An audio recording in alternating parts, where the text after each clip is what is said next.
일본 외무성이 오늘 한국 특파원들을 대상으로 간담회를 열었습니다. 일본 측은 한일 갈등의 원인이 한국에 있다며 한국 정부가 창의적인 해결책을 가져와야 한다고 주장했습니다. 후쿠시마 제1원전에서 나온 오염수를 저장하는 탱크가 3년 뒤인 2022년엔 모두 다 찰 거라는 일본 언론 보도가 나왔습니다. 일본 측이 오염수 보관의 한계 시점을 밝힌 건 이번이 처음인데 뚜렷한 대책은 마련하지 못하고 있는 걸로 전해졌습니다. 마크 에스퍼 미국 신임 국방장관이 오늘 정경두 국방장관과 만나 한일 군사정보 보호협정 지소미아와 호르무즈 해협 파병 등에 대해 논의했습니다. 에스퍼 장관은 호르무즈 해협을 다니는 선박의 안전을 강조하며 한국 정부의 협조를 당부한 걸로 전해졌습니다. 문재인 대통령이 법무부 장관의 조국 전 민정수석을 임명하는 등 장관급 8명을 교체하는 개각을 단행했습니다. 주미대사엔 이수혁 민주당 의원을 임명했습니다. 미국 라스베이거스에서 원정 도박을 한 혐의로 수사를 받고 있는 양현석 씨가 마카오에서도 불법 도박을 한 정황이 JTBC 취재 결과 파악됐습니다.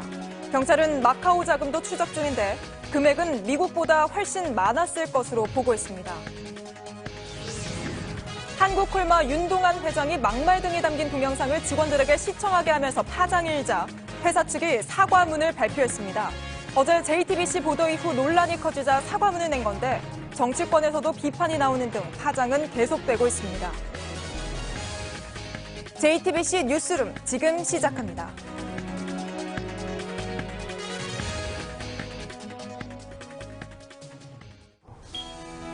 공기청정기가 도로 위로 내일을 바꾸는 현대수소 전기차. 일본 외무성이 오늘 한국 기자들을 상대로 비공개 간담회를 열었습니다. 규제 품목에 대해 처음 수출을 허가한 뒤 마련한 자리인데 우리에게 책임을 일방적으로 떠넘기는 태도는 여전했습니다. 위안부와 강제징용 문제 등을 언급하면서 양국 갈등은 한국이 만든 문제라고 주장했습니다. 그러면서 한국이 창의적인 해결책을 내놔야 한다고도 했는데요. 이런 가운데 일본 기업들도 타격을 입으면서 중국 공장 등을 통해 한국에 수출하는 방향을 모색한다는 일본 언론 보도도 나왔습니다. 예, 그러면 먼저 도쿄 연결해서 오늘 외무성 간담회 내용부터 알아보겠습니다. 자, 윤서령 특파원, 일본이 또 한국에 책임을 돌리는 발언을 했다고 하는데 구체적으로 어떤 이야기입니까? 네, 오늘 기자간담회에 참석한 외무성 관계자는 강제징용 문제의 해결책으로 출구를 찾기 위해서는 한국이 우선 해결책을 제시해야 한다고 말했습니다. 이 한국 측이 만들어낸 문제라고 주장을 하면서 공은 한국에 있다고 재차 주장한 겁니다. 그러면서 이 한국 정부가 징용 피해자 해법으로 제시했던 1+1, 그러니까 한국 기업과 일본 기업이 공동으로 재원을 마련하는 안보다 더 창의적인 해결책을 갖고 와야 한다고 말했습니다. 그렇다면 그 창의적인 해결책이 뭔지에 대해서도 혹시 제시를 했습니까? 네, 이 관계자는 일본 기업들의 실질적인 피해가 발생하지 않도록 하는 것이 최소한의 조건이라고 말했습니다. 그러니까 이 징용 피해자들의 배상을 위해서 일본 기업들의 이 한국 내 자산을 매각하는 일이 이루어지지 않도록 해달라는 얘기입니다. 다만 이런 요구를 하면서도 강제징용 문제는 일본이 넘어서는 안 되는 지키고 싶은 선이라면서 이중적인 태도를 보였습니다. 그렇군요. 그러면서 이와 관련해 한일 정상회담에 대해서도 언급을 했다고요? 네, 지난 G20회의 때 한일 정상회담이 열리지 않은 이유를 이야기를 하면서 이 강제징용 문제를 들었습니다. 이 문제의 출구가 보이지 않았기 때문이라는 겁니다. 앞으로 두 정상이 만나기 위해서도 마찬가지라는 이야기를 했습니다. 정상회담은 결론을 내기 위한 회담이어야 한다고 선을 그은 겁니다. 또 미국의 중재 여부에 대해서는 관여는 하지만 중재는 하지 않는다는 게 미국의 일관된 이 한일 관계에 대한 입장이라고 재차 강조했습니다. 예, 여러 가지 이야기가 나오긴 했지만 결국 오늘 외무성 입장 들어보면 아직도 물러서지 않고 일방적인 주장을 계속 내놓고 있는 것 같습니다. 하지만 일본 기업들 사이에서는 지금 다른 움직임도 관측이 됐다고 하죠? 네, 그렇습니다. 일본의 수출 기업들이 중국이나 한국에서의 생산량을 늘릴 계획이라는 일본 보도가 나왔습니다. 이 반도체용 레지스트를 처음 허가해주기는 했지만 앞으로도 순조롭게 허가가 나올지는 불투명하기 때문에 대응책을 마련한다는 겁니다.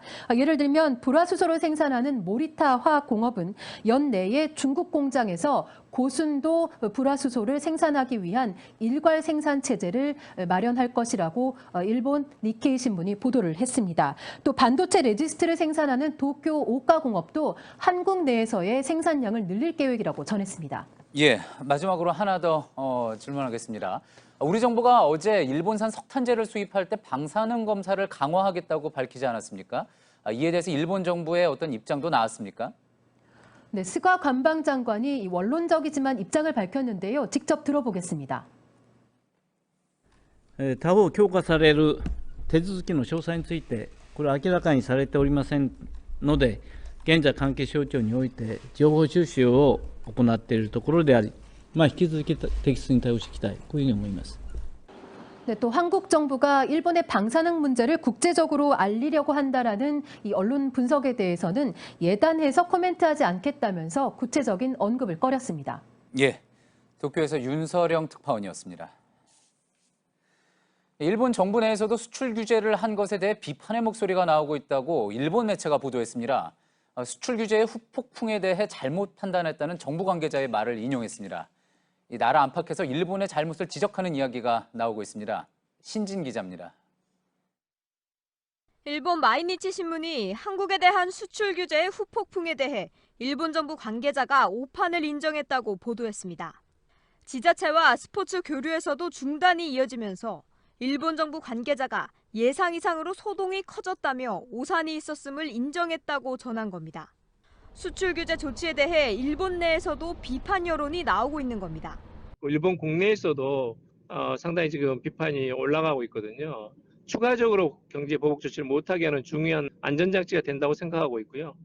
앞서 미국 언론 등에선 수출 규제에 대한 근거가 부족하다고 여러 차례 지적한 바 있습니다. 한국에 대한 일본의 규제는 지나치다. 외교 전문지 디플로맷은 최근 이 같은 논평을 냈습니다. 강제징용 피해자들에 대한 한국 사법부 판결이 일본 수출 규제의 원인으로 보인다며 매우 불균형한 조치라고 비판했습니다. 또 다른 외교 전문지도 일본이 준비되지 않은 싸움을 시작했다고 썼습니다. 수출 규제를 발표하면서도 제대로 된 근거를 대지 못했고 일본 당국자들의 입장은 모순되고 모호하다는 겁니다. 이 같은 국제 여론이 얼마나 더 일지 앞으로 일본의 움직임에 어떤 영향을 줄지 주목됩니다. JTBC 신진입니다. 일본이 규제 품목에 대해서 수출 허가를 낸 것은 단 한 건이었습니다. 그런데 비슷한 시기에 추가로 2건 이상의 신청이 접수됐던 걸로 JTBC 취재 결과 확인됐습니다. 그러니까 같은 기업이 같은 소재를 수입하겠다며 같은 서류를 냈는데 허가는 3건 중 1건만 내준 겁니다.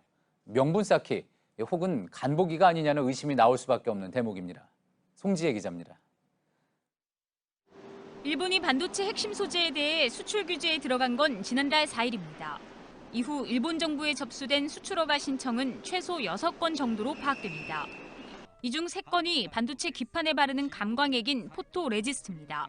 모두 삼성전자로 가는 것으로 규제 직후인 지난달 4일에서 5일 신청됐습니다.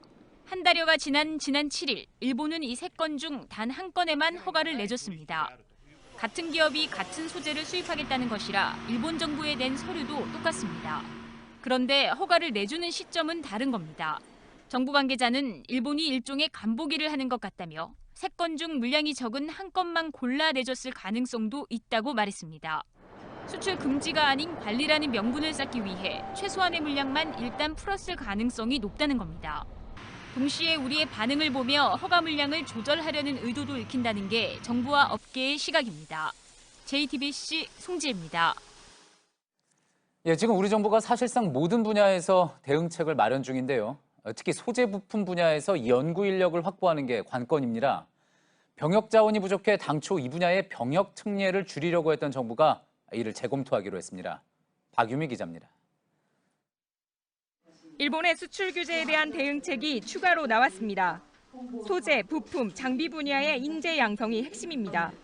이를 위해 석박사 출신의 전문 연구요원 축소 방침을 다시 검토하기로 했습니다. 제도의 축소에 대해서 여러 부처에서 요구가 있었던 걸로 알고 있고요. 국방차관님께서 그런 필요성들, 수요를 감안해서 전반적으로 검토를 해서 그동안 병역 특례 축소 방침에 중소기업과 이공계 교수, 학생들은 강하게 반발해왔습니다. 중소기업에서 복무하는 병역 특례 요원 가운데 박사급의 비중은 늘고 있고 일본을 상대로 기술 경쟁력을 갖추고 있는 반도체 관련 중소기업도 병역특례 연구원에 대한 의존도가 높습니다. 굉장히 기술력 있지만 일반인들에겐 잘 안 알려져 있잖아요. 전문 연구원이나 이렇게 바인딩할 수 없다면 잘 안 오는 거예요. 정치권에서도 전문 연구 요원을 오히려 늘려야 한다는 목소리가 나옵니다. 결국은 우리는 과학기술 역량이 원천 기술 확보에 있어 취약점이 드러났고 오히려 전문 연구 요원 제도가 더 필요하다. 국방부 관계자는 병역특례 규모 등 기술 개발에 도움이 되는 방향으로 관계부처와 협의하고 있다고 말했습니다. JTBC 박유미입니다. 일본 도쿄전력이 후쿠시마 원전의 오염수 저장 탱크가 3년 뒤면 모두 다 찰 거라고 밝혔다는 현지 보도가 나왔습니다. 그렇지 않아도 일본 정부가 여기 있는 방사능 오염수 100만 톤을 곧 방류할 거라는 환경단체 주장이 나와서 논란이 됐었죠. 오염수는 이렇게 계속 생기고 있는데 마땅히 처리할 방법은 찾지 못하고 있습니다. 김소현 기자입니다. 후쿠시마 제1원자력 발전소 부지에 대형 물탱크가 늘어서 있습니다.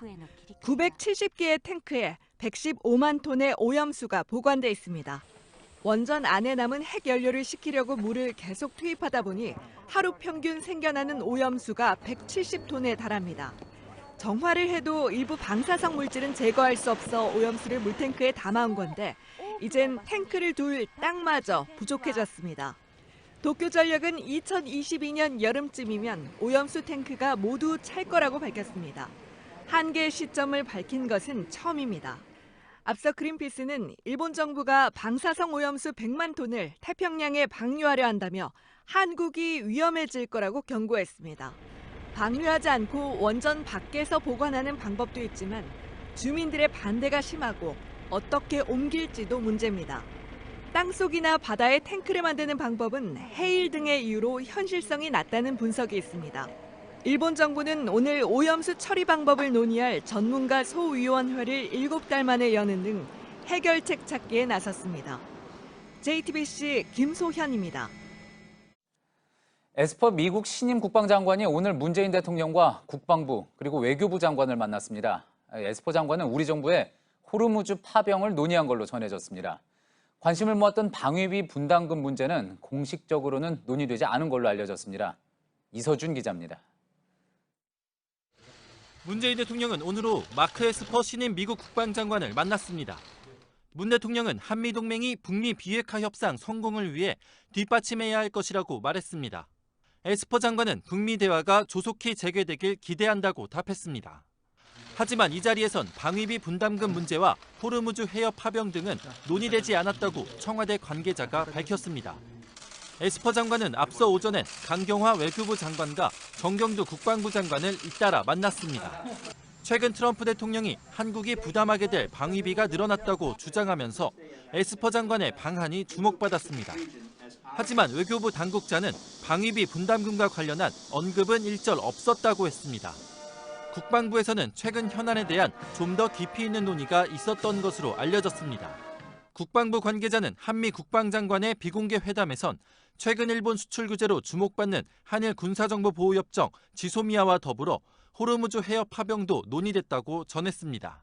하지만 방위비 논의는 이뤄지지 않았다고 선을 그었습니다. JTBC 이서준입니다. 방한 중인 에스퍼 국방장관은 특별한 언급이 없었지만 미국 국무부에서는 한국 방위비 부담금에 대한 언급을 했습니다. 트럼프 대통령이 트위터로 직접 방위비 분담금을 높이기로 했다고 주장한 지 이틀 만입니다. 김선미 기자입니다. 미국 국무부가 방위비 분담금에 대한 트럼프 대통령의 입장을 강조했습니다.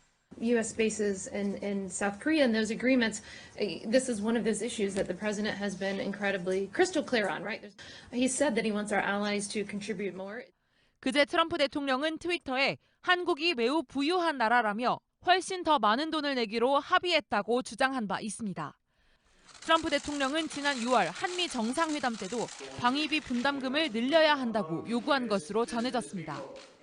지난달 볼턴 백악관 보좌관 방한 때는 구체적인 액수까지 언급했던 것으로 확인됐습니다. 본격 협상이 시작되기도 전에 압박용 여론전을 펼치는 겁니다. 이런 가운데 CNN은 미 행정부 당국자를 인용해 트럼프 대통령이 비공개 석상에서 한국이 북한의 도발을 억제하지 못하고 있다며 불만을 표했다고 보도했습니다. JTBC 김선미입니다. 문재인 대통령이 법무부 장관에 조국 전 민정수석을 임명하는 등 장관급 8명을 교체하는 개각을 단행했습니다. 이번 정부 들어 가장 큰 폭의 개각인데요. 주미대사엔 어제 저희가 보도한 대로 이수혁 의원을 임명했습니다. 안익은 기자입니다. 법무부 장관은 예상대로 조국 전 민정수석이었습니다. 인사청문회를 거치고 문재인 정부의 법무부 장관으로 임명이 된다면 서해 맹산의 정신으로 공정한 법질서 확립, 검찰개혁, 법무부 혁신 등의 소명을 완수하겠습니다. 당초 유임설까지 돌았던 과학기술정보통신부 장관에는 최기영 서울대 교수가 임명됐습니다. 반도체 분야 전문가로 최근 일본의 수출 규제 파문 이후 중요성이 커진 소재와 부품 산업 육성에 집중할 전망입니다. 총선 출마차 자리를 비우는 이계호 농림축산식품부 장관 후임에는 김현수 전 차관이, 진선미 여성가족부 장관 후임에는 이정옥 대구 가톨릭대 교수가 기용됐습니다. 공정거래위원장에는 조성욱 서울대 교수가 임명됐는데 청문회를 통과하면 38년 공정거래위원회 역사상 첫 여성 수장이 됩니다. 방송통신위원장에는 미디어 분야 전문 변호사인 한상혁 변호사가 지명을 받았습니다. 금융위원장에는 은성수 수출입은행장이, 국가보훈처장에는 박삼득 전쟁기념사업회장이 지명됐습니다. 주미대사엔 이수혁 더불어민주당 의원이 임명됐습니다. 민주평통 수석 부의장에는 정세현 전 장관이, 국립외교원장에는 김준영 한동대 교수가 기용됐습니다. 네, 개각 소식 전한 청와대 안익은 기자 바로 연결해 보겠습니다. 안 기자, 이번 개각 상당히 큰 폭의 규모입니다. 네, 법정 직급으론 장관급이 8명이지만 주미대사와 민주평통 수석 부의장도 장관급 인사로 예우하기 때문에 장관급만 모두 10명에 달하는 규모입니다. 청와대는 정부 출범 이후 2년이 지났기 때문에 본격적인 성과를 내야 할 때라고 보고 있습니다. 그래서 개각을 발표하며 사실상 문재인 정부 2기 내각이 완성됐다는 표현도 썼습니다. 고민정 대변인의 말 들어보겠습니다. 정부는 국민들이 느낄 수 있는 성과를 창출해 모든 국민이 함께 잘 사는 포용국가 실현에 매진할 계획입니다. 네, 법무부 장관은 윤석열 검찰총장 인사와 마찬가지로 야당의 강한 반대에도 불구하고 결국 대통령 뜻을 밀고 나간 거잖아요. 배경을 좀 간단히 짚어보죠. 한마디로 민정수석으로 공수처 법안, 검경수사권 조정안 등 사법개혁안을 만들어냈으니 법무부 장관이 돼 사법개혁을 마무리해달라는 주문입니다. 조국 후보자 역시 임명 소감을 통해 공정한 법질서 확립, 검찰개혁, 법무부 혁신 등 3가지 과제를 소명으로 제시했습니다. 조국 후보자가 청문회를 통과한다면 김조원 민정수석, 윤석열 검찰총장과 함께 문재인 정부 2기 사정라인 구축이 마무리될 전망입니다. 일각에선 이런 우려도 있습니다. 법무부 장관과 검찰총장이 사법개혁 큰 틀에서는 같은 생각을 하더라도 검경 수사권 조정 같은 강론으로 들어가면 다른 이야기를 할 수 있지 않느냐, 이런 우려가 나오는데 어떻게 좀 봐야 할까요? 네, 참여연대는 최근 검찰 인사를 놓고 요직인 기조실장을 검사가 독점하고 과장급에도 여전히 검사 영향력이 크다고 비판을 했는데요. 앞으로 조 후보자가 장관이 돼 탈검찰화에 얼마나 속도를 낼지, 이에 대해 검찰은 어떤 입장을 보일지 지켜봐야 할 부분입니다. 또 검경 수사권 조정을 놓고 윤석열 총장이 이렇다 할 입장을 보이지 않고 있어 강론으로 들어갈 경우 실세 장관과 실세 총장이 어떤 입장을 보일지도 변수입니다. 네, 오늘 또 눈에 띈 장관 후보자가 최기영 과학기술정보통신부 장관 후보자입니다. 지명 배경을 어떻게 봐야 할까요? 당초 유영민 현 과기부 장관의 유임 가능성도 컸는데요. 막판에 최기영 서울대 교수가 급부상했습니다. 최 교수는 시스템 반도체 분야 최고 전문가로 알려져 있는데요. 일본의 수출 규제 사태로 가장 먼저 규제 대상이 된 부분도 반도체 분야이고, 이후 우리 정부는 소재, 부품, 장비 부문의 국산화를 위해 R&D 분야에 집중적으로 예산을 투입할 계획을 세우고 있습니다. 이번 과기부 장관은 임무가 아주 분명한 겁니다. 네, 지금까지 청와대에서 안익은 기자였습니다. 네, 개각이 발표되자 한국당은 사실상 모든 공세를 조국 내정자에 집중했습니다. 야당과 전쟁을 선포하는 개각이라는 말까지 나왔는데요. 하지만 정의당은 무난한 개각이라고 평가했습니다. 강희연 기자입니다. 자유한국당은 개각은 기승전 조국에 불과하다고 했습니다. 민정수석에서 법무장관으로 자리를 옮기는 걸 겨냥해 청와대가 검찰을 대놓고 장악하려 한다고 비판했습니다. 조국 수석의 강행은 결국 야당을 무시하는 것을 넘어서 야당과 국민의 단합을 이야기하면서 야당과 전쟁을 선포하는 그런. 한국당은 논평에서도 조 전 수석은 편파적이고 죽창과 매국을 선동하는 유화적 이분법의 소유자라고 했습니다. 외교안보라인 교체의 필요성을 강조한 야당의 입장이 반영되지 않은 것에 대해서도 비판이 나왔습니다. 국회와의 협치를 포기한 목리 인사라고 평가가 됩니다. 하지만 정의당은 대체로 각 분야의 경험과 전문성, 역량을 인정받은 인사를 배치한 무난한 개각이라고 평가했습니다. 정의당을 제외한 야당이 비판적 입장을 내면서 정부 여당으로선 쉽지 않은 인사청문회가 될 가능성이 높습니다. 여당은 흠집내기가 아닌 능력을 보는 청문회가 돼야 한다고 강조했습니다. 경제 비상시국이잖아요. 국회가 인사 청문회 과정들을 신속하게 밟아 나감으로써. JTBC 강연입니다. 네, 어제 뉴스룸에서 양현석 씨가 해외 원정 도박 혐의로 수사를 받고 있다는 소식 전해드렸습니다. 미국 라스베가스에서 6억 원 정도 잃었다는 내용이었는데 이게 다가 아니었습니다. 경찰은 양 씨가 마카오에서도 더 많은 돈을 쓰며 불법 도박을 한 것으로 보고 자금을 추적하고 있습니다. 이규현의 스포트라이트에서 취재한 내용을 박창규 기자가 전합니다. 양현석 씨가 마카오 카지노를 드나든 건 2000년대 초반부터로 알려졌습니다. 마카오 MGM 호텔 VIP룸과 전키방 등에서 도박을 한 걸로 경찰은 파악하고 있습니다. 양 씨는 미국에서도 MGM 호텔 카지노를 주로 이용했습니다. 한 번 도박할 때마다 150만 원짜리 칩을 5개에서 10개 정도 건 것으로 알려졌습니다. 도박 한 판에 750만 원에서 1,500만 원 정도 돈을 건 겁니다. 같은 전기방에서 도박을 한 제보자는 양 씨는 현금이 없어도 카지노에서 신용으로 얼마든지 돈을 빌릴 수 있었다고 말했습니다. 또 수금인이 한국으로 찾아오면 현금으로 갚는 형식이었다고 덧붙였습니다. 역시 이른바 환치기 수법이 동원됐다는 겁니다. 경찰은 돈을 조달하는 방법이 상대적으로 쉬웠던 만큼 마카오 불법 도박 자금 규모가 미국보다 훨씬 클 것으로 보고 있습니다. 또 양 씨 도박 혐의의 연속성과 상습성을 증명하는 고리가 될 것으로도 판단하고 있습니다. 앞서 경찰은 미국 네바다주 카지노 협회를 통해 양 씨와 승리의 도박 기록을 확보한 것처럼 홍콩 정부에도 같은 자료를 요청한 걸로 알려졌습니다. JTBC 박창규입니다.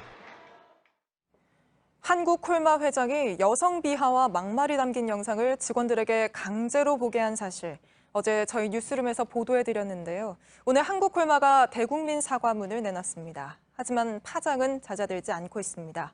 어제에 이어 최재원 기자가 전해드립니다. 한국콜마는 오늘 국민 여러분께 사과 말씀드린다며 공식 사과문을 발표했습니다. 영상을 보여준 취지는 감정적으로 대응하거나 현혹돼선 안 되고 올바른 역사인식을 갖고 기술력으로 극복해야 한다는 것이라고 해명했습니다. 윤동한 한국콜마 회장은 최근 직원 수백 명을 대상으로 원례 조회를 가졌습니다. 이 자리에서 한 유튜버의 영상을 시청하도록 했습니다. 아베가 문재인의 면상을 주먹으로 치지 않은 것만 해도 너무나 대단한 지도자임에. 조회가 끝난 후 익명 게시판에는 극단적인 여성 비하와 막말이 난무하는 영상이 불편했다는 글이 올라오기 시작했습니다. 오늘 한국콜마는 사과문에서 윤 회장이 여성에 대한 부적절한 사례를 언급한 일은 전혀 없었다고 했습니다. 하지만 영상에는 여성을 비하하는 문구가 아예 제목으로 달려 있습니다. 보도 이후 포털과 소셜미디어엔 이 업체 제품에 대한 불매운동을 촉구하는 글이 쏟아졌습니다. 접속자가 몰리면서 한국콜마 홈페이지는 한때 마비됐습니다. 정치권에서도 지적이 이어졌습니다. 회장의 시계는 아직 독재 시대에 멈춰 있는 듯합니다. 일본 찬양과 한국 비하 발언을 입에 달고 살던 교장 선생님의 고문 같은 조회 훈화가 악몽처럼 살아난다는 비판도 나왔습니다. JTBC 최재원입니다. 어제 저희가 국가대표 출신 정종선 감독이 학부모들을 성폭행한 혐의로 수사를 받고 있다고 전해드린 뒤 학교는 정 감독을 대기 발령 내렸습니다. 정 감독이 학부모들 사이에서 갖고 있는 막강한 힘을 내세워서 범행을 저질렀다는 게 경찰 판단인데 왜 그렇게 보고 있는 건지 최수연 기자가 취재했습니다. 축구 사관학교로 불리는 서울의 언남고등학교입니다. 20년 가까이 이곳에서 축구를 가르친 정종선 감독은 지난 2016년엔 한국고교축구연맹 회장에도 올랐습니다. 대학교 축구 감독들에게도 영향력을 막강하게 미치고 서울시 축구협회장을 당선까지 영향을 미칠 수 있을 만큼 축구계에서는 막강한 영향력을. 학부모들은 정 감독이 학생들의 경기 출전을 결정하며 대학 진학에 막강한 영향을 미쳤다고 말합니다.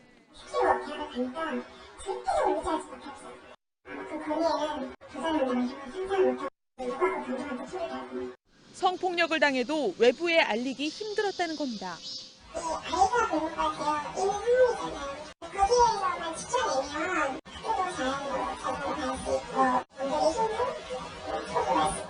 황당한 갑질도 수시로 이루어졌다고 주장했습니다. 음식을 사려도 학부모들한테 똑같이 차려줄 수가 없어요. 감독이랑 학부모랑 똑같이 먹냐? 언제부터 이렇게 됐냐? 이런 식으로 혼이 나요. 충전을 한다거나 빨래를 해준다거나 속옷을 빨아준다거나 이렇게 이제 밥을 챙겨주는 것도 학부형 모습이죠. 앞서 경찰은 정 감독의 기숙사와 차량, 별장 등을 압수수색했습니다. 특히 학부모들의 진술과 계좌 추적을 통해 정 감독이 축구팀 운영비를 가로챈 정황도 포착한 것으로 알려졌습니다. JTBC 보도 이후 언남고등학교는 정 감독을 대기 발령 내렸습니다. 대한축구협회는 긴급회의를 열고 정 감독의 연맹 회장직 박탈 여부를 논의하겠다고 밝혔습니다. 이에 정 감독은 변호사를 통해 입장문을 내고 횡령과 성폭행 혐의는 모두 사실이 아니라고 주장했습니다. JTBC 최수연입니다. 미국이 중국을 환율 조작국으로 지정하자 이번엔 중국이 히토류 카드를 꺼내들었습니다. 히토류는 반도체와 스마트폰, 군사용 레이더 같은 무기에도 필수 소재로 쓰입니다. 중국이 4차 산업혁명의 쌀로 불리는 히토류를 무역전쟁의 무기로 쓸 걸로 보입니다. 구예진 기자입니다. 히토류는 중요한 전략 자원이다. 우리가 우위를 점하고 있다. 미국 정부의 관세 부과에 대한 적극적인 대응을 지지한다. 중국 내 히토류 관련 업체 300여 개가 속한 중국 히토류 산업협회가 지난 7일 밝힌 내용입니다.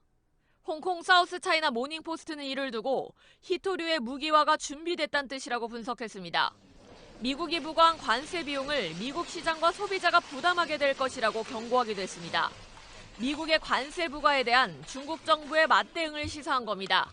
히토류는 반도체와 스마트폰 등의 첨단 제품뿐 아니라 군사용 레이더 같은 무기를 만드는 데도 필수적인 소재입니다. 중국의 히토류 매장량은 전 세계의 40%지만 생산량은 90%에 달합니다. 채굴이 어렵고 유발되는 환경오염이 심해 생산국이 적기 때문입니다. 미국도 히토류 수입량의 80% 이상을 중국에 의존하고 있어 무역전쟁 이후에도 관세 대상에서 빼놓고 있습니다. 중국은 2010년 일본과의 영유권 분쟁에서도 히토류 수출 제한 카드를 쓴 적이 있습니다. JTBC 구혜진입니다. 이렇게 무역뿐 아니라 홍콩 문제를 두고도 미중 간의 갈등이 심각합니다. 미국 영사가 홍콩 시위를 주도한 인사들과 만나는 사진이 공개됐는데 미국은 외교관 정보를 누설했다면서 중국을 폭력배 정권이라고 비난했습니다. 중국은 강도 같은 논리라고 맞섰습니다. 워싱턴에서 임종주 특파원입니다. 홍콩 야당 지도부와 대학 학생회 관계자 등이 지난 6일 미국 영사와 만났습니다. 지난 2014년의 민주화 시위인 우산혁명을 이끈 조슈아 웡도 있었습니다.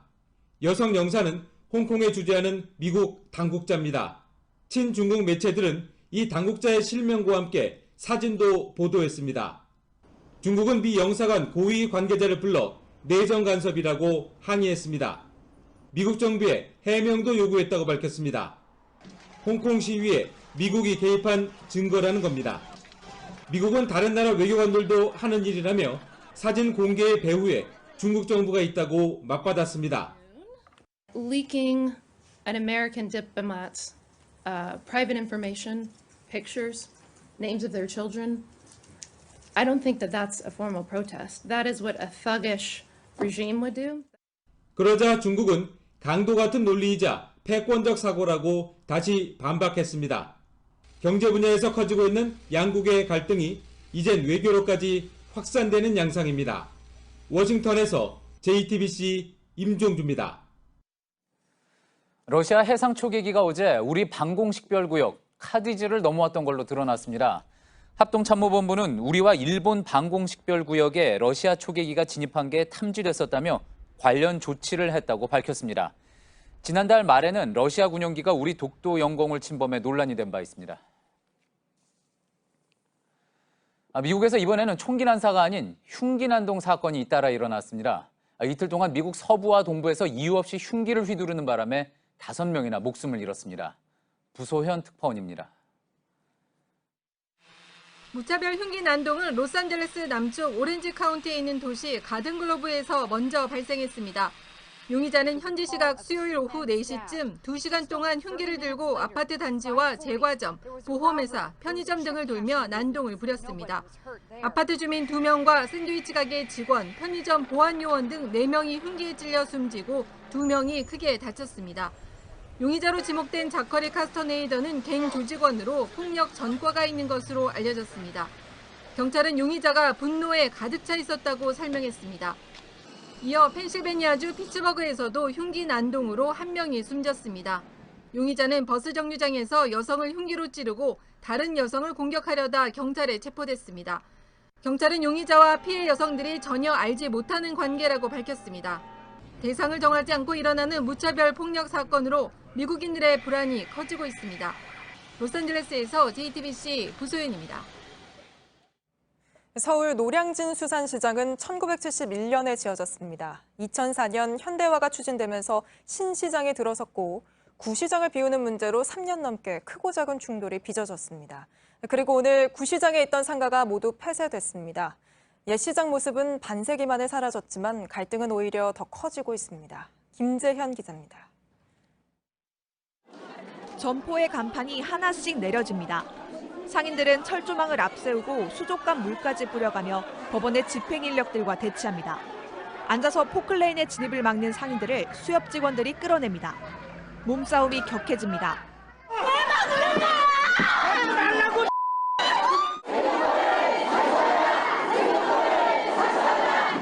오늘 오전 10번째 명도 집행을 끝으로 노량진의 옛 수산시장 안에 있던 상점들은 모두 사라졌습니다.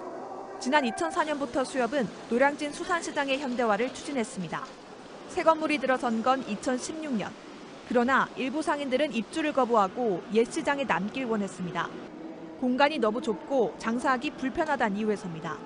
2017년 4월 첫 명도 집행이 시작됐습니다. 지난해 8월 대법원은 상인들이 점포를 비워줘야 한다고 판결했습니다.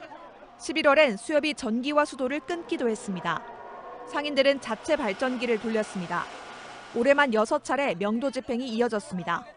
이 과정에서 남은 상인들과 수협 간의 감정이 골이 깊어지면서 수차례 폭력 사태가 벌어지기도 했습니다.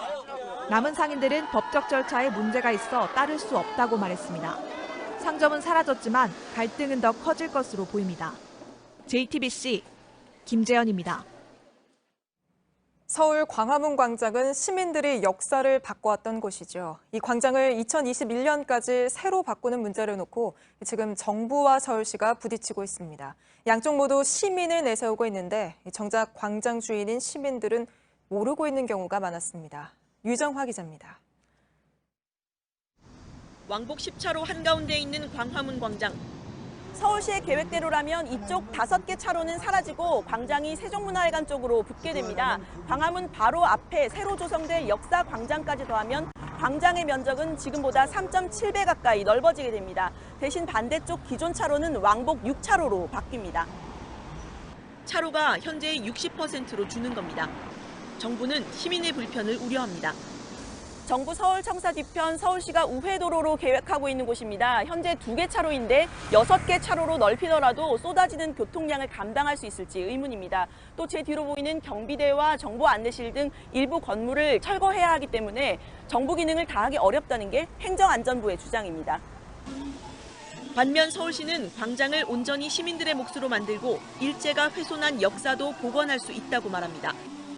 양쪽 다 시민을 말하지만 정작 시민은 광장을 두고 무슨 일이 벌어지는지도 모르는 경우가 많았습니다. 자세히 듣진 않았어서 잘 모르겠어요. 미리 다 얘기를 해야 되는데 공포하는 거나 마찬가지니까. 찬반도 엇갈립니다. 시민들 모여서 의견 공유하고 할 수 있는 어떻게 보면 문화의 장 이렇게 넓힌다는 거는 아마 시민의식을 좀 더 증대시킬 수 있고 여기가 중심지다 보니까 도로가 많이 복잡하잖아요. 그러면 6차선으로 줄이게 된다면은 조금 많이 더 혼잡해질 것 같아서 공론화가 필요해 보입니다. 서울시는 정부의 의견을 수렴하겠지만 공사는 예정대로 하겠다고 밝혔습니다. JTBC 유정호입니다. 교회 여신도들에게 지속적으로 성범죄를 저질러 재판에 넘겨진 만민중앙교회 지도자 이재록 씨 기억하시죠? 대법원이 이 씨에 대해 징역 16년형을 확정했습니다. 자신의 종교적인 권위를 이용해서 저항하지 못하는 피해자들에게 오랜 기간 성범죄를 저지른 것으로 봤습니다. 최윤경 기자입니다. 이재록 씨는 만민중앙교회 여신도 9명을 40여 차례 성폭행한 혐의로 지난해 5월 재판에 넘겨졌습니다. 여신도들을 모아 서울 광진구에 있는 자신의 아파트에서 성범죄를 저질렀습니다. 대법원은 이 씨가 종교적 권위에 억압돼 저항하지 못하는 피해자들의 상태를 이용했다고 판단했습니다. 피해자들은 대부분 어릴 때부터 만민중앙교회를 다녔습니다.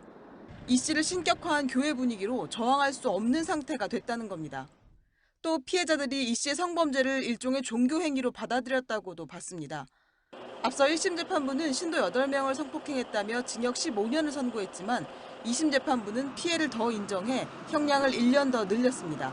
JTBC 최윤경입니다. 엉터리 의약품과 의료기기를 만들어 팔아온 업자들이 무더기로 붙잡혔습니다. 성기능이 좋아진다는 붙이는 비아그라엔 최루액 성분만 잔뜩 들어있었고 14억 워치나 팔린 잡티 제거 기계는 화상은 물론 감염 위험성까지 있었습니다. 강신우 기자입니다. 몸에 붙이기만 하면 성기능뿐 아니라 혈액순환에도 좋다고 소개된 비아그라 제품입니다. 원자보다 작은 입자인 양자의 파동 효과가 있다며 한 개에 18만 원에 팔렸습니다. 국립과학수사연구원을 통해 분석해보니 합성 캡사이신만 들어있었습니다. 피부를 따갑게 하는 체류액 성분만 넣은 겁니다. 이 제품은 37살 김모 씨가 자신이 사는 고시원에서 싸구려 패치를 사 압축하고 포장해 만든 것들이었습니다. 잡티와 점, 문신을 손쉽게 제거할 수 있다는 또 다른 의료기기입니다. 식약처 허가를 받지 않았습니다. 자칫 화상으로 피부가 다치거나 다른 균에 감염될 가능성이 큽니다. 31살 유모 씨는 이런 불법 의료기기를 4만 2천 개를 수입해 14억 원어치를 팔았습니다. 치과용 임플란트 재료를 불법으로 만들거나 발목 보호대 등 공산품을 의료기기로 광고한 업체 3곳도 적발됐습니다. 서울시 민생사법경찰단이 단속을 벌여 불법 의약품과 의료기기를 만들고 수입 판매한 12개 업체 13명을 불구속 입건했습니다. 경찰단은 식약처 홈페이지에서 허가 정보를 꼭 확인한 뒤 의약품과 의료기기를 구매해달라고 당부했습니다. JTBC 강신우입니다.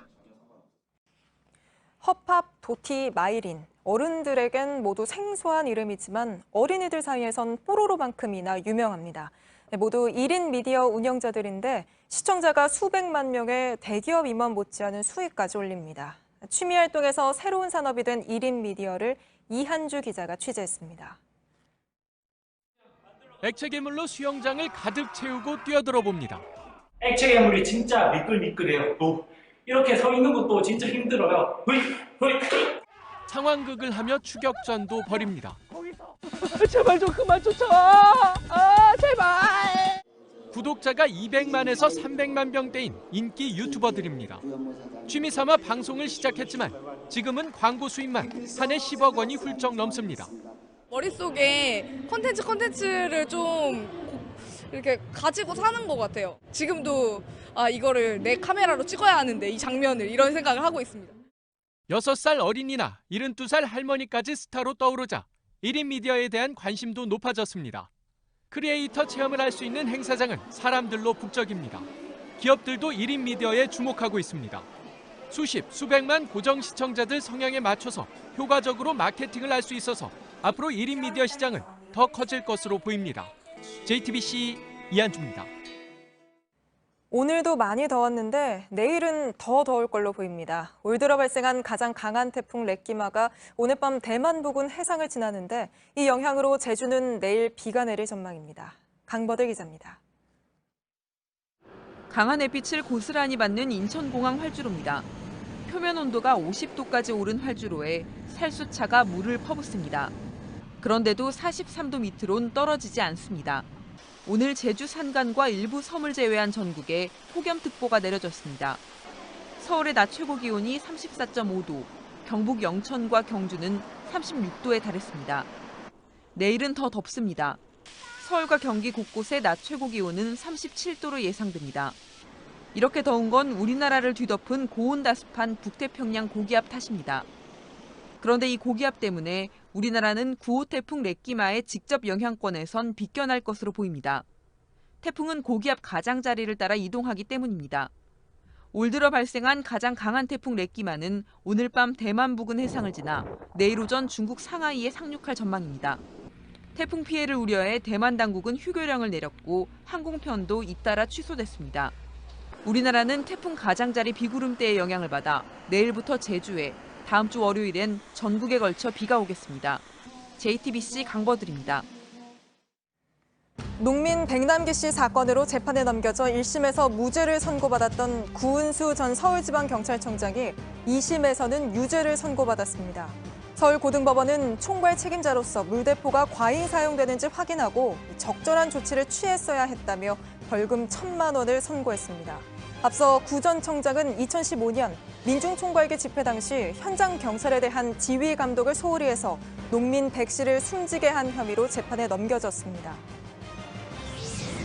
원세훈 전 국정원장이 재임 시절 미국 스탠퍼드 대학에 보낸 국정원 특수활동비 200만 달러, 우리 돈 약 24억 원을 검찰이 전액 환수했습니다. 미국 정부 등의 원 전 원장이 빼돌린 돈이 불법 자금이라는 점을 강조한 끝에 모두 되돌려받은 겁니다.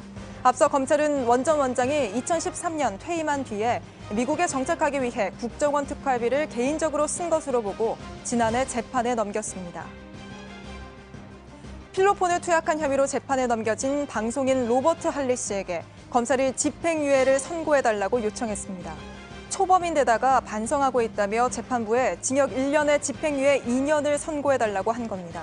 할리 씨는 법정에서 죽을 때까지 반성하며 살겠다고 말했습니다. 전북 임실과 경북 구미 등 전국 8개 목장에서 생산하는 치즈와 반려유 9개 제품에서 기준치를 초과하는 대장균이 검출됐습니다. 식약처는 해당 제품 판매를 중단하고 관련 업체에 행정처분 조치를 내렸습니다. 또 관할 지자체가 6개월 안에 다시 점검해 개선됐는지를 확인할 방침입니다. 미국에 있는 한인 고교생들이 위안부 피해자를 주제로 유튜브 영상을 만들었습니다. 이 영상엔 1991년 고 김학순 할머니가 최초로 위안부 피해 사실을 공개 증언하는 모습과 미국에서 처음으로 소녀상이 설치되는 장면 등이 담겼습니다. 미국 사회가 위안부 문제에 대해 인식이 부족하다는 점도 지적했습니다.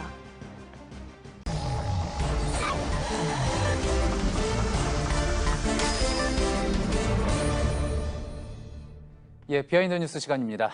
최재훈 기자가 나와 있습니다. 최 기자, 첫 번째 키워드 볼까요? 네, 첫 번째 키워드는 투톱의 러브콜, 물음표를 붙였습니다. 예, 물음표도 궁금하고 투톱, 누구 이야기하는 겁니까? 네, 자유한국당의 황교안 대표, 나경원 원내대표 얘기입니다. 최근 잇따라 언론 인터뷰를 가졌는데 우선 황교안 대표의 인터뷰부터 좀 소개를 해드리겠습니다. 예. 이렇게 얘기를 했습니다. 박근혜 전 대통령이었던 분이 구속된 기간 중 제일 오래 구속된 것으로 알고 있다. 문재인 대통령이 결단을 내릴 필요가 있다. 이 얘기는 박 전 대통령 사면해야 한다는 얘기입니다. 지난 3월에도 비슷한 얘기를 했었는데 이건 좀 직접 들어보시죠. 예. 구속돼서 재판이 계속되고 있는 이런 문제에 관해서 국민들의 또 여러 의견들이 감안된 이런 조치가 있었으면 좋겠습니다. 네, 보신 것처럼 이때도 사면 가능성 언급하긴 했었지만 이번 언론 인터뷰는 여기서 한 발 더 나갔다고 볼 수 있습니다. 예. 우리 공화당과 또 태극기 세력을 겨냥한 러브콜 아니냐는 말이 나왔습니다. 예. 아까 투톱의 러브콜이 키워드였는데 나경원 원내대표는 최근에 이제 유승민 의원에게 함께 하자는 이야기를 하지 않았습니까? 맞습니다. 마찬가지로 언론 인터뷰였습니다. 기사 제목을 좀 보시죠. 유승민 통합 안 하면 한국당 미래 없어. 서울 출마하길 이렇게 돼 있죠. 이 유승민 의원에게 다시 함께 뭉치자 이렇게 얘기를 한 건데 지금 바른미래당은 이 손학규 대표 측, 유승민 의원 측 둘로 나뉘어서 연일 다투고 있는데 여기에 기름을 부은 발언이었습니다. 예. 자, 두 사람 인터뷰 보니 이제 한국당의 바른미래당 유승민계 그리고 또 이제 우리 공화당 양쪽에 손을 내밀었다. 그러니까 러브콜을 보냈다 이렇게 볼 수가 있겠군요. 네, 이 황교안 대표 인터뷰 중에는 이런 질문도 있었습니다. 바른미래당과 우리 공화당 중에 통합의 우선순위가 있느냐? 여기에 대한 황 대표의 답변을 보시죠. 예. 이렇게 얘기를 합니다. 나눌 필요가 없다. 한국당을 중심으로 힘을 합쳐야 한다. 큰 힘, 작은 힘 다 뭉쳐야 이기게 된다. 황교안 대표는 여기에 대해서 이 보수 대통합 구상이라고 얘기를 하고 있는데 일각에서는 이 박근혜 전 대통령 탄핵으로 새누리당 시절로 다시 돌아가겠다는 구상 아니냐 이런 말도 나오고 있습니다. 예. 자, 그런데 이제 친박인 홍문종 의원이 합류한 우리공화당 그리고 또 이제 탄핵 후 한국당을 나온 유승민 의원이 한 당에 같이 있는 모습 선뜻 그림이 그려지진 않습니다. 네, 말씀하신 것처럼 홍문종 의원 같은 경우에는 이 탄핵 원흉인 유승민 의원과는 함께할 수 없다 이런 입장이고 유승민 의원 역시도 좀 마찬가지 입장입니다. 그래서 일각에서는 이 한국당이 유승민 의원으로 대표되는 이 탈당파 그러니까 옛 이 바른정당계와는 이 적극적으로 통합의 움직임을 보이는 대신에 이 극단적인 주장을 이어가는 우리 공화당과는 이 통합 대신에 연대 방향으로 가지 않겠느냐 이런 관측이 나오고 있습니다. 예, 그렇군요. 다음 키워드 볼까요? 네, 두 번째 키워드는 이순신 장군을 외치다로 정했습니다. 예, 최근에 이순신 장군을 인용한 발언들이 많이 나와서 잡은 키워드 같습니다. 네, 오늘 또 두 번이나 조명이 됐습니다. 우선은 오늘 논란의 중심이었던 한국콜마의 윤동한 회장입니다. 직원들 조회에서 막말과 여성비하 담긴 유튜브 영상 보여줬다는 저희 JTBC 보도에 대해서 한국콜마가 사과문을 냈습니다. 예. 제가 아까 보도를 전하면서도 이 사과 내용을 전하긴 했지만 제가 보도에서 소개해드리지 않은 좀 부분이 있어서 소개를 해드리겠습니다. 윤 회장은 이순신 장군의 정신을 전파하기 위해 이순신의 자를 딴 서울여해재단을 설립해 이순신 학교도 운영하고 있다라고 사과문에 덧붙였습니다. 예. 시청자분들 중에 또 눈치채신 분들도 있겠지만 최재원 기자가 이제 비하인드 뉴스를 진행을 하면서 어제는 또 이 부분에 대해서 가장 먼저 보도를 했습니다. 자, 그랬는데 오늘 사과문이 나왔는데 사과문 중에 이순신 장군에 대한 애정이 깊다 뭐 이런 내용을 전한 거였군요. 그렇다면은 그만큼 이제 본인에게는 어떤 역사의식의 문제가 없다 이 부분을 강조하려고 한 것 같습니다. 네, 실제로 윤 회장은 이순신 장군 전문가를 자처하고 있고 또 관련 책도 낼 정도입니다. 이 한국콜마는 이 문제가 된 윤 회장의 조회에 대해서 이 새로운 각오로 위기에 적극 대응하자는 메시지였다 이렇게 설명을 하고 있는데 이 이순신 장군의 말 중에 이런 말이 있습니다. 이 전쟁 앞두고 부하들에게 한 얘기입니다. 물령망동 정중여산. 이 뜻을 풀면 가볍게 움직이지 마라. 태산같이 침착하고 무겁게 행동하라. 예. 위기 때는 이렇게 행동해야 한다고 부하들에게 얘기했다는 것인데 이 윤 회장이 보여줬다는 유튜브 동영상과는 어울리지 않는 이 이순신 장군의 유명한 말입니다. 그렇겠군요. 예. 자, 윤 회장 말고도 이순신 장군을 오늘 두 번 언급이 됐다 그랬는데 또 언급을 한 사람이 있었습니까? 네. 이제는 법무부 장관 후보로 불러야 할 이 조국 후보자입니다. 먼저 오늘 밝힌 각오를 좀 들어보시죠. 예. 문재인 정부의 법무부 장관으로 임명이 된다면 서해 맹산의 정신으로 공정한 법질서 확립, 검찰개혁, 법무부 혁신 등의 소명을 완수하겠습니다. 예, 서해 맹산의 정신이요. 예, 서해 맹산의 정신은 이 이순신 장군의 한시에서 나온 서해 어룡동 맹산 초목지를 줄인 말입니다. 지금 보시는 사진은 이 백범 김구 선생이 이 충무공의 글씨를 본따서 쓴 것인데 내용은 이렇습니다. 이 뜻을 풀면 바다에 서약하니 물고기와 용이 감동하고 산에 맹세하니 초목이 안다라는 뜻인데 이 외적 무찌르겠다는 의지와 애국의 마음이 담긴 말이라고 할 수 있습니다. 일본과의 갈등이 계속되다 보니 애국의 상징이라 할 수 있는 이순신 장군이 여기저기서 인용이 되고 있습니다. 예. 이제 앞으로도 한동안은 이순신 장군이 계속 바쁠 것 같은 그런 느낌입니다. 예, 여기까지 듣겠습니다. 최재원 기자였습니다. 네, 오늘 밤샘 토론이 있습니다. 격변하는 한반도 정세, 국익 지킬 해법은 이라는 주제로 진행합니다. 평소보다 10분 빠른 12시 10분에 시작하는데요. 많은 시청 바랍니다. 예, 저희가 오늘 준비한 소식은 여기까지입니다. 시청해주신 여러분 고맙습니다.